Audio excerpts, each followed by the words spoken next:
It helps. Hey everyone, this is Making America. I'm Josh Martin.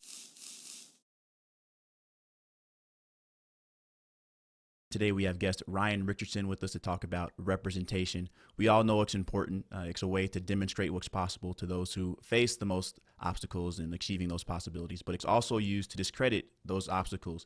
We're talking to Ryann today about why representation matters and how much it really matters in the grand scheme of things. Ryann Richardson, for anyone who doesn't know, is Miss Black America, the reigning Miss Black America, as well as a big tech executive specializing in brand and culture, as well as diversity and inclusion. I believe you're one of the most influential businesswomen in America. Someone designated you as such.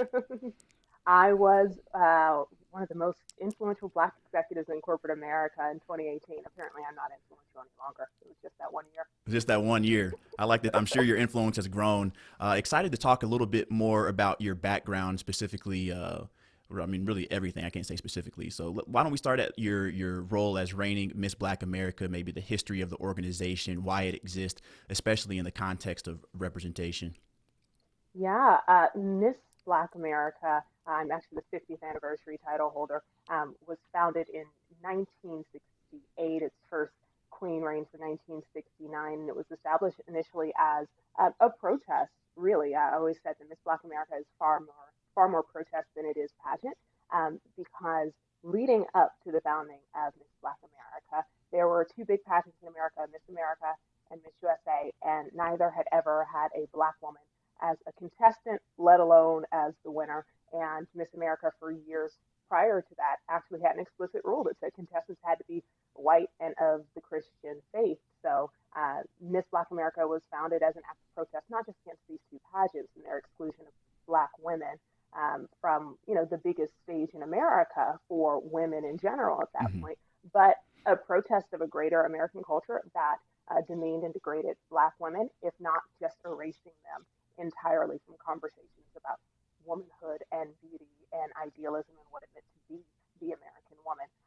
And the organization's had a rich and storied history, and I love saying that I am in the company of past Miss Black America contestants like Toni Braxton and our Miss Black Tennessee 1971, who went on to do a I few think you little might have things cut out a little in her bit. life. Her name's Oprah Let's Winfrey. see here. And it really did, as an organization, reshape um, representation, or shape rather representation for Black women on the national stage in the beauty arena.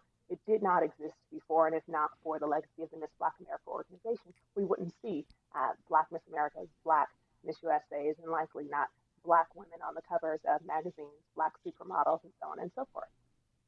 Yeah, no, I think when we talk about representation, I think in this particular instance, you're also talking about creating and establishing a counter narrative to what's been shared and why representation. It's an argument for representation, why it is important to be able to understand what your value is, or what your these concepts of beauty, these Eurocentric concepts of beauty, and kind of not only turning them upside down. But establishing I don't know, I'm at a loss of words, but I think in the context of representation, obviously sometimes you have to create your own stage, literally. Absolutely. What Miss Black America did, and what many other subsequent organizations and media companies have done for Black women, is challenge a Eurocentric beauty norm and create a platform that does celebrate, value, and uplift our Blackness, the beauty, the intellect, the talent, the capacities, the exceptionalism of Black women. And that, for Miss Black America was really important because they were existing in a vacuum wherein there were not other influences that were promoting Black women in this capacity. Again, they were, if not demeaned and degraded, completely ignored altogether. And I think speaking to your big tech experience, we can maybe discern or learn why being ignored, or not being acknowledged, is important. And when it comes to representation, maybe you could speak to that, kind of connect the dots Yeah, between. yeah, absolutely. In the context of big tech, there are a couple of ways in which representation, um, in particular, matters, and where the costs of a lack of representation rear their ugly head. One is internally within tech companies for professionals, right? We oftentimes talk about the dearth of Black talent, especially especially the dearth of Black female talent in the tech industry.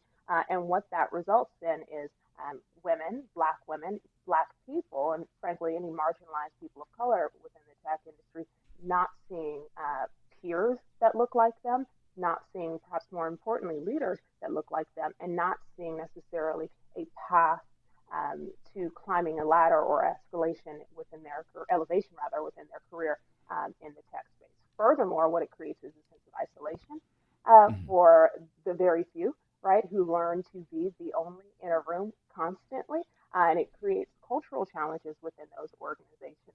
Not the least of which being these companies that are far from diverse and far from inclusive aren't getting the best out of their Black and brown employees and their marginalized and underrepresented female employees simply because we're not empowered to bring our full selves to work. The flip side of the challenge, or the other side of that challenge in tech, where there is this gross lack of representation, is that the products that we're actually creating, the impact that we're having on communities, like all stakeholders, not Mhm. just shareholders, not just folks who are internal, but everyone who interacts with our businesses, our products, or feels the trickle down effects of them being brought to market, is that they're not reflective of these communities, right? A good example right now is a conversation we're having in the tech industry about the failures of artificial intelligence as it pertains to facial recognition, right? Okay. Um, Tons of tech companies are building facial recognition products that are being sold to law enforcement agencies. But the problem that we found with these is that all of them across the board perform horribly on darker skin tones. The accuracy rate in identifying a face of a Black man or a Black woman is significantly lower than that of folks with fairer skin. Mhm. And that's a direct product of like a lack of representation that went into the actual building of the product from an engineering perspective, and also a lack of representation in leadership to even think that this would be a concern that we should correct for. And the downstream effect of that is law enforcement agencies are using these technologies and falsely identifying Black and brown people Mhm. because the technology just doesn't work. So there are real serious implications to a lack of diversity or a lack of representation within the tech industry on all levels. And that, the example of law enforcement and artificial intelligence and facial recognition is really just the tip of the iceberg. Yeah, no, I think when you look at the greater context, my thought is the AI is just doing what people have been doing in the history of our country. Lumping us all into a group. We all look the Yeah. same. We all, have the same traits, personality, beliefs, whatever it may be. I think maybe when we get into the next part of the conversation, what is representation? I'm going to read the definition. I got it off of Google, so it Okay. should be uh, Yeah. Google. pretty Google those, accurate. right? Yeah, yeah. Well, you get some Webster, Merriam, whatever. So the representation is the description or portrayal of someone or something in a particular way or as a being of a certain nature. And my first thought when I think of representation, it is Black History Month. Um, we're talking about representation of Black people.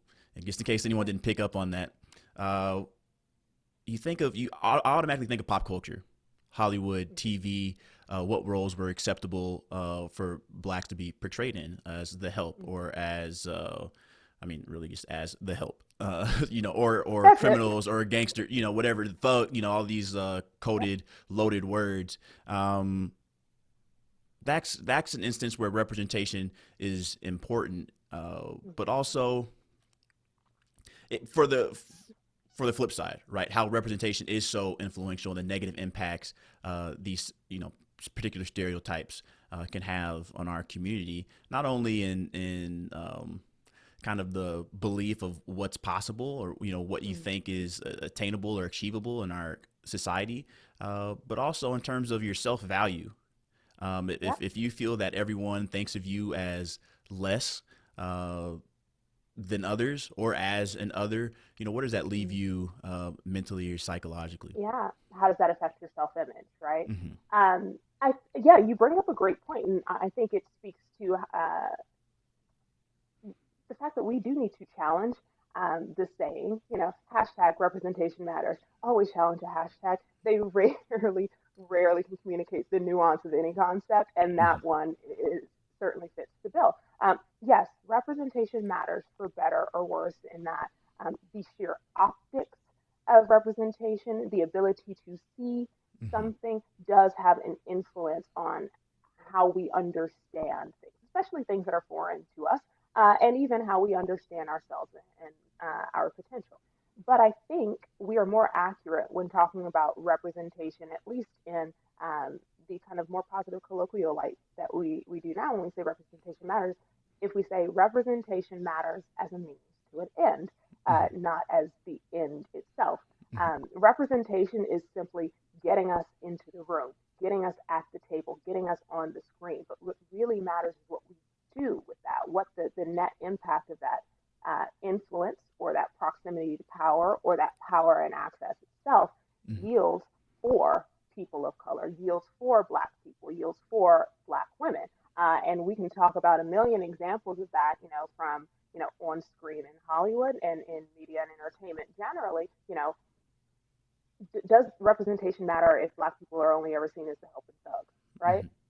Hmm. If does it matter, at least in a positive light? You could argue it doesn't. Hmm. Representation matters when we see Black people on screens playing diverse, complex characters that honor the diversity and complexity of Black people, right? Hmm. Because that then informs non-Black people, right? That Black folks are not a monolith because they're Hmm. starting to see Black people as actually human, not as these one-dimensional tropes on TV screens. And it also informs how young people, especially like those little Black boys and girls who don't see themselves in the trope or stereotype. It informs how they see themselves, and they understand that, I can still be Black and be that, or I can be Black and be this.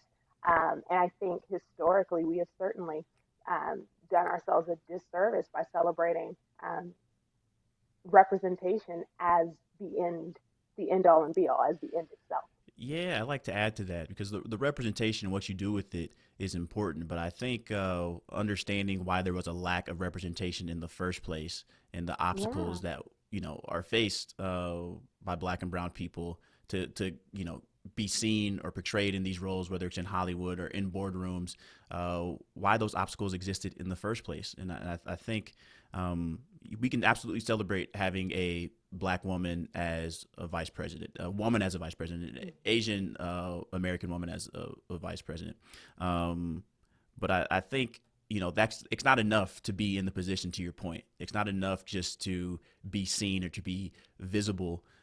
There was a meme. That wasn't a meme. It was a tweet by Miss Jabali. I don't know how to pronounce your first name. Sean King shared it on his Instagram post, and it talked okay. about kind of the trade off between the hyper visibility to appease, Black Americans, as opposed to actually rectifying the injustices that we face for centuries. And I think that's where I have trouble with representation. Representation matters as a means, and it also matters when you consider the lack of representation and why we're having this conversation in the first place.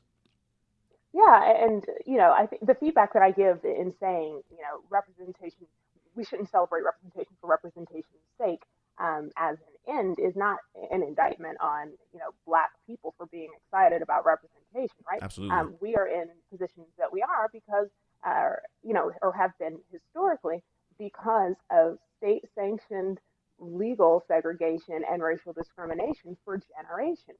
So there Hmm. is an accomplishment in the representation alone. There is an accomplishment, in 43 white guys as president, and then finally somebody who looks like us, or 48 white guys as vice president, and finally then someone who looks like me. That's Hmm. an accomplishment and it is something to be celebrated. But again, it is a means, not the end. It's not the end of the story because the success for us comes, the win for us comes when we're able to leverage that representation, that kind of, what we can call vanity representation or optical representation into representative leadership, representative influence, representative power, representative ownership, and equity that works to break down like those systems of inequity, systems of oppression, systems of discrimination that have led to this, our representative presence being notable at all.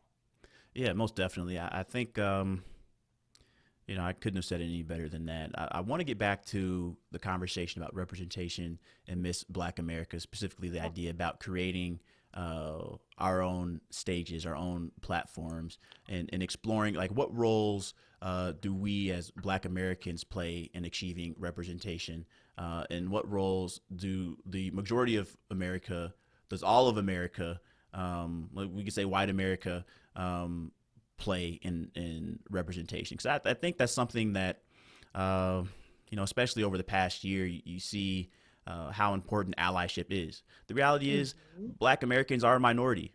This is a Yeah. democracy, we're in progress, but you can't achieve the rights and things that we fight for without that allyship. So I'm curious, where do you see the balance being in terms of the roles that we play in achieving representation or you know, yeah, yeah, not leave it at that. Yeah, yeah. Well, as we I think it's really important for Black people, um, as we did with Miss Black America, as we do with like Essence magazine, as we do with all of these creations for, of, and by Black people, to validate our value, right? To validate our own worth and not have to seek that validation Mm-hmm. from outside sources, right? One of the reasons that we celebrate representation so much is that we see it as a validation of our goodness and our intrinsic worth.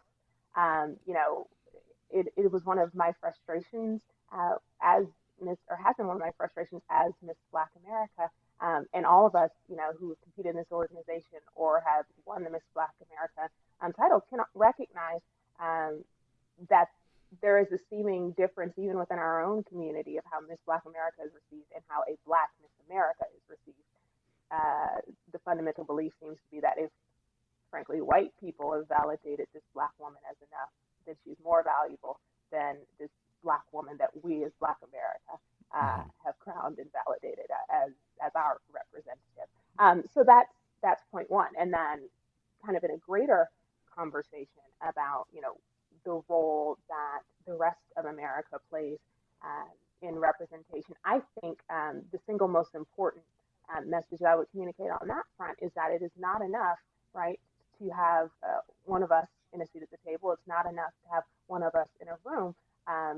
We don't achieve um, true representation as an end or the end of representation until that representation is also manifested in equity and inclusivity and a share in the power structure. Because until we have that, the Black folks who are our representatives are always at risk of simply being tokenized, Mm-hmm. right, and used to appease Black people's calls for actual equity and justice. So that's the great takeaway there. Yeah, I think I'm having trouble not following, but when you mention this kind of validation that between the Miss America, a Black Miss America versus a Miss Black America, um, where do you how do you distinguish? Obviously, both are valuable as individuals in their own right and way. Um, where do you distinguish? What's the difference? Is there a difference? There clearly is between Miss Black America because of what it stands for, the history of protest, as opposed to Miss America who might be black. Um, kind of spoke to it a little bit, kind of the tokenization. Why is Miss America black now as opposed to then Yeah, when Miss Black America was I hope I'm saying that right, when Miss Black America was founded. yeah. So, like I said, there was never a Black contestant at Miss America prior to the Miss Black America pageant being founded. There wasn't a Black Miss America since or until 1981, or a Black Miss USA until I believe 1984, and a Black Miss USA until I believe 1991. Right now, we have a Black Miss USA, and Mm-hmm. last year we had a biracial Miss USA who identified as Black. We also had a Black Miss America 2 years ago or a year ago, right? So there's definitely been a we can argue a sea change kind of in the beauty space and in this pageant industry, wherein these Black women are being recognized and are having the opportunity to serve kind of on a national level as title holders and representatives for these organizations. But what is important to me, and the distinction that I always make with Miss Black America, is that regardless of the whims of the greater culture, of Hmm. pop culture or the powers that be, or a predominant power establishment that is not dominated by Black people, Miss Black America will always validate Blackness, will always validate Black women, will always celebrate Black women, whereas Miss America and Miss USA are also businesses, and the motivations that inspire, the decisions made within the organization, the decisions for who represent them, are not rooted in a celebration of Blackness. They are not rooted in a responsibility to uplift Blackness and to maintain, Blackness as the standard, or as a standard bearer for goodness and beauty and value. Yeah,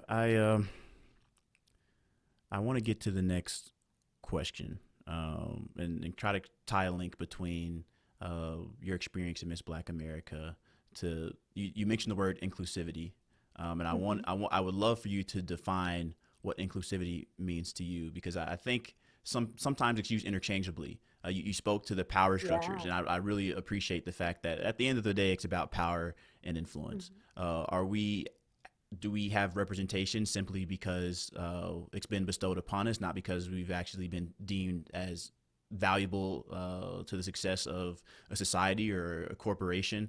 Or is it because of the recognition of actual power and the value of our contributions?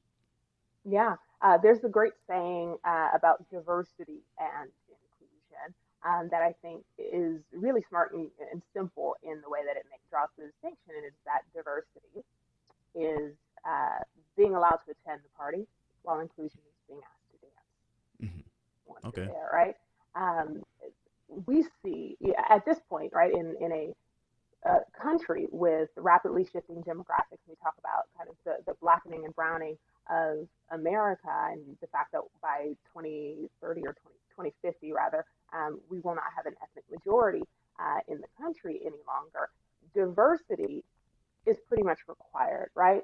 Structures, Hmm. organizations, governments, media um, don't have an option but to be diverse at this point, because the country is becoming more diverse.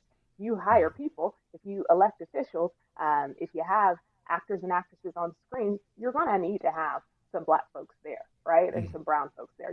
You won't have an option otherwise, just because of the demographic shifts in the country.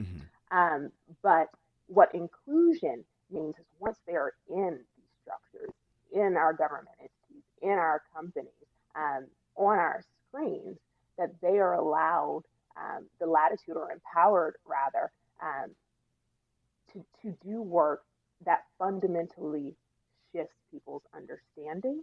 And this is in the context of kind of media and beauty and entertainment, shifts people's understanding of Blackness for Hmm. us in particular, or in government and in companies, that they are able to shape policy such that these organizations better serve Black people, right? The inclusion point is, again, we talked about means and ends. That's the, or perhaps equity is the actual end. That's the vehicle for the end, not the diversity in and of itself. Hmm. So my understanding, so based off what you're saying, inclusion is kind of being able to participate in the power structures Inclusion is being able to participate in a meaningful way in a in meaningful the way. power structure, not solely having a seat at the table, but being able to roll up your sleeves and get into the work, and ensuring that, or with an assurance that your contributions are valued, that your contributions will shape the actual output of, the organization or the government, or whatever the institution may be. Yeah. So in the context of big tech, when we're talking about diversity and inclusion, there's an obvious distinction. Is there a quota, or are we actually involving these individuals in our decision making Yeah. process and guiding our business? I'd love for you to speak a bit more about your experience, if you can, in big tech and kind of the personal challenges that you face. You kind of touched on them a bit before, Mm-hmm. but I'd love for you to Yeah. elaborate.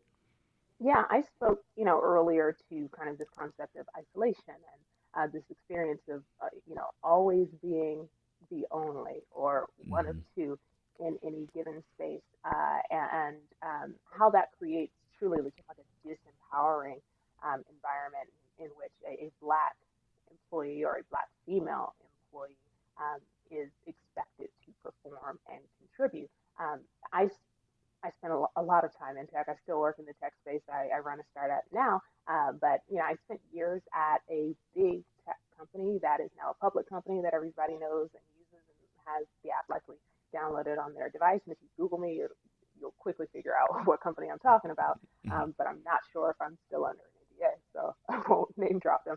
And it was the coolest job that I ever had and the worst experience I ever had working in any company all at the same time. Because I was so disempowered, so isolated, so alienated culturally from the organization, and because there was not an appetite internally to do the work from a cultural perspective to ensure that our teams, our companies, were actually inclusive, were prepared to receive the value and the talent and the unique perspectives that Black uh, talent, Black employees, and Black women were bringing to the table. Hmm. There were many, many times where I felt that my presence was for optics' sake, right? Because my voice most certainly did not matter. And the voices of Black employees, the voices of women of color in the organization were all too often silenced or ignored or heard, co-opted, and then credited to someone else, right? Yeah. Credited to a white guy, quite Hmm. frankly. And while I was at this company, a group of Black women, largely Black women, and I kind of came together and realized like this is wrong. This doesn't work. This represents, not just a threat to our own well-being, to our own careers, but an existential crisis perhaps for the organization in that, and certainly a competitive disadvantage for the organization because they're not able to get the value out of us as talent because they're not prepared to receive that. Yeah. So, as Black women always do, we see a problem that everybody else sees too, and we're the only ones who stepped up to fix it. And we founded Hmm. what was at that point an employee led diversity and inclusion task force that went on to become the foundation of the company's now global D&I team that has done great work. And in the years since I've left the company, there have been substantial changes to the culture and to the leadership of the organization to ensure that at least diversity, if not true inclusion, and at some point they'll get to equity, are actually rooted into the fiber of the organization. Yeah, no, I think you touched on a couple things. Let me try to break it down. Mm-hmm. One, the thing that stuck out to me, the thing that's been in the back of my head when it comes to capitalism, big corporations, big tech, whatever it may be, Mm-hmm. there's a competitive disadvantage to not taking uh, the value of your employees, Yeah, particularly employees that might not look like you, and their experiences to heart. The value of that yeah, to heart, and yeah, what the absolutely. benefits of diversity. It's not diversity for diversity's sake. Having different competing ideas, thoughts, Yep, experiences elevates the value of the product you're able to create. So precisely. when you look at just dollars and cents, you could be a racist, you could be have whatever beliefs, but if you're about being successful in terms of earning You money, want to get the generating value revenue, out of your diverse you talent. Yeah. yes, and you want to have the most diverse talent possible. And it just so Mm-hmm. happens that obviously race isn't the only way that you can be diverse, but Sure. particularly in this country, race shapes the experiences of that individuals have, and I think those Yeah. are the experiences, the differences in experiences. That's what leads to kind of these diverse thoughts and Yeah. It's contributions. so, I mean, you're right that race is not the only factor in defining our diversity, but in America, it does so acutely Absolutely, shape our yes, cultural experiences absolutely. um, that the cultural divide, the experience divide, the perception divide between people of different races can be literally night and day. And Hmm. the inability to see night when you see day, or vice versa, is a really dangerous blind spot for any organization, particularly organizations that are competing working in consumer markets where a sizable portion by, like I said, 2050, uh, more than 50% of your, you know, consumer base or potential consumer base Hmm. will likely not look like the majority of leaders and decision makers within these organizations. Yeah, no, absolutely. We've had a conversation about immigration. We've had a conversation about changing demographics on Making America before, and it's already happening. There are more black and brown babies born in the United Yep, States than white babies over yep, the past couple of years. So I think the reality of that is demographics are changing. The ship is changing course. You have a different set of experiences, a different set of expectations that'll be growing and evolving over the next couple of decades. I can't believe it's 2021 already. But you kind of have to get with it, or you're not going to have the success and you got to maintain the any level of influence or any part of the influence that you currently have. yeah, yeah, absolutely, absolutely. The other thing I would say, kind of about my experience in tech, and this is to turn our conversation about representation on its head a little bit to speak Hmm. less so about kind of representation through the lens of society and the lens of organizations and institutions, but also the kind of acute impact of, you know, a lack of representation or being the representative on the individual is what I saw in Oh yeah. tech. And I know that this is reflected in media and entertainment and definitely reflected in government is that in a world in which um, we still need more Black representation, or we still need more Black women or Black woman representation. That those of us who are the representation within these organizations, within leadership, within government, do Hmm. carry an enormous burden, right? Because our job is not solely to do our job, or as every Black mama taught us, to be 2 times better to get twice as much. It's actually to Yeah. be 4 times better, right? To perform on behalf of all Black people, Hmm. of all Black women, while simultaneously doing work to dismantle the systems within that organization or structure that you're working in Hmm. that make it so that you have to be, the singular representative for your people. And that's an incredible weight to bear. And I think I was thinking about this, in the context of my experience in tech, and then I thought about Kamala Harris. Right now, I'm like, Hmm. damn, this woman, as much as we say she's going to be the vice president for all America, she really does have to be the vice president for Black people because at the end, right? If the Hmm. representation is just the means to the end has to be her using her power, her proximity to power, her voice in the highest office of the land to Hmm. specifically advocate for the needs and priorities of Black people, of Black women, because there is no one else who can be that voice there. And that's an incredibly high burden to carry that, when he was vice president, Joe Biden didn't carry, right? He didn't have to be the vice president for white men. And when he was the senator from Delaware, he was just Joe Biden, like son of Scranton Absolutely. representative of Delaware. And he could just be that because the interests of people who look like him, the interests of the communities that he is a part of, or the constituencies that he represents, were shared by so many other people. So they were going Yeah. to get addressed.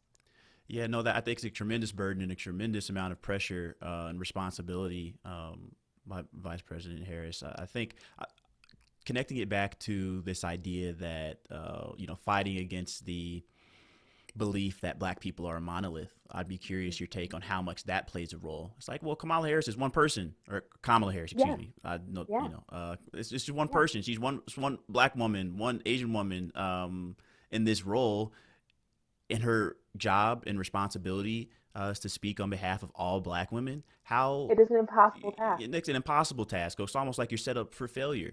Hmm. You could Barack Obama's same thing, and I think Yeah, any person in any role, I'm sure you same experience you had in big tech as one of the very few in a leadership role or leadership position.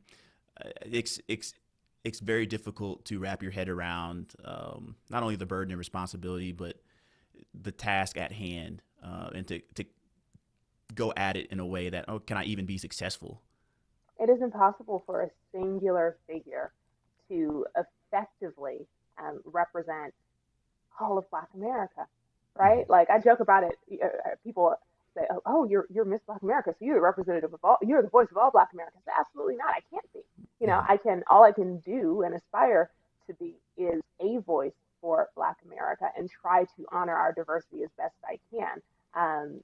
And all the vice president can do is try the best she can to honor the needs and priorities of Black women, leaning on her lived experience and the experience of Black women around her, and constituents who are sharing with her. But ultimately, um, you know, we have to recognize Black people too that we are not a monolith. And if our notion was that Barack Obama was in 8 years going to solve um, all the woes and reverse all systemic injustice and correct a 250-year legacy of Hmm. racism and discrimination in a way that equally benefited every Black person in America, then we weren't even understanding, or we weren't even being honest about the diversity and the diversity of experience of our people, and that we are not a monolith.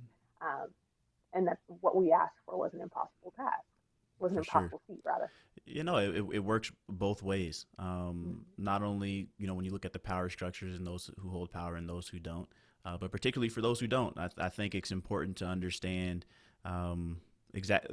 we talked about the roles earlier, or kind of how do we, the importance of allyship, or what role do the people who hold and maintain this power play versus those who don't and have been disenfranchised and underrepresented. Um, what role do they play? I think I want to talk about. I'm going to skip one question and go. You're a diversity and inclusion expert, right? So I I'm an want advocate. I'm an an advocate. We'll put advocate. it that Okay. way. Oh, advocate. So when we consider representation, how do we move beyond the optics or the vanity to better understand and address the underlying causes of underrepresentation? Oh, yeah, that's a good one. It is, and I started to speak to this. It is first fundamentally understanding how we got here, right? Hmm. We are, for Black people in America who are the descendants of formerly enslaved people, um, we as a people can realize we are at year 402, right, in a Hmm. nation that was fundamentally built on the subjugation of our people for the social, political, and economic benefit of white folks, right? Um, that is a lot. Like that's a 402-year legacy that has to be dismantled, and it Yeah. won't happen in a day, right? There is no quick and easy answer to how we correct these systems of injustice and inequity. But the priority for us does have to be, as we talk about kind of, this conversation on representation, um, not to optimize for the singular hero representative, but to create systems so that we actually do have, in terms of numbers, representative Hmm. shares of power, representative shares of influence in government, in um, companies, in media and entertainment that can ultimately um, shift or I should say, can ultimately influence a cultural shift throughout the country. Hmm. Yeah, so I want to. You made some important references, I think, that are necessary to acknowledge the 402-year history of slavery in America, referencing the year 1619, which is when the first slaves stepped foot into what would become the United States. The 1619 project, I'm sure you're aware of, Yeah, with Miss Hannah Jones, I Hannah, believe. yeah, Hannah Nicole Hannah, Jones. yes, Hannah Nicole Jones.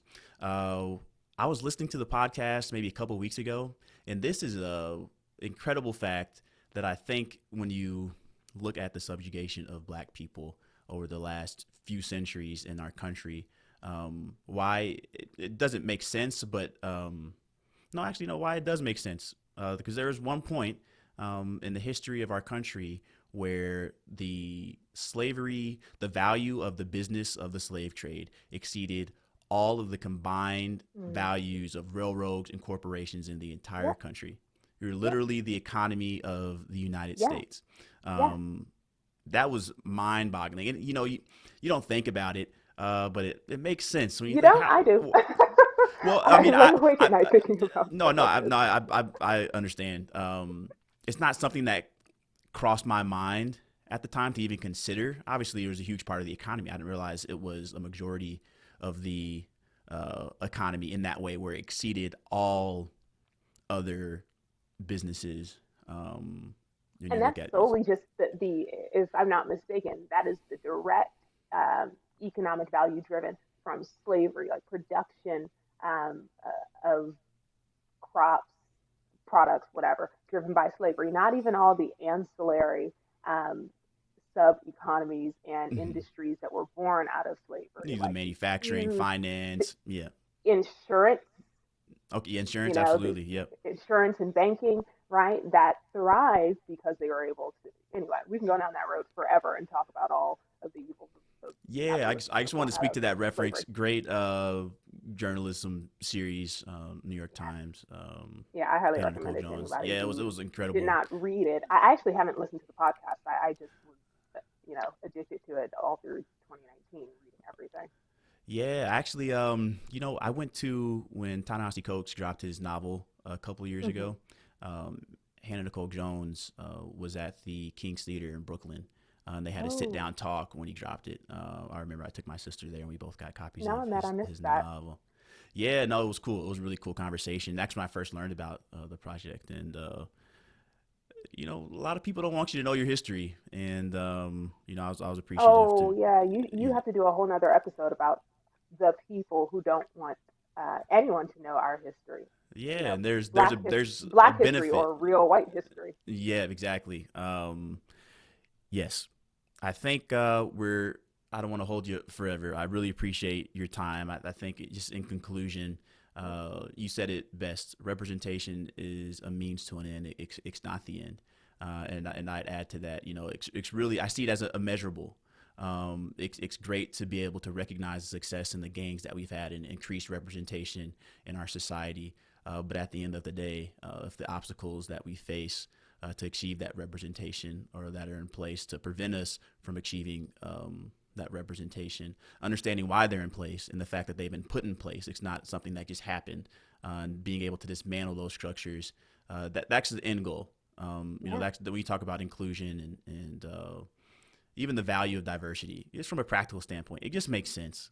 That's what I don't get. I think that's my biggest hang up with a lot of the arguments that are being made about a lot of things. We've had conversations about criminal justice reform, and excessive penalties, death penalties. It just doesn't make sense financially. Like, what is it really about the money?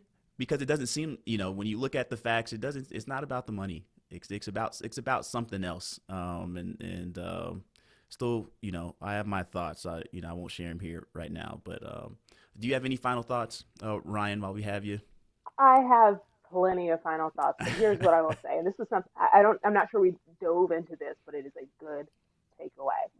When we talk about, we've talked a lot about representation being a means, rather, or a means to an end, not an end itself, mm-hmm. and reminding all of us, especially Black people, that we can be proud of our representatives, proud of their presence, proud of their, election to office or their appointment to a board or, their casting in some movie and appearance on a screen.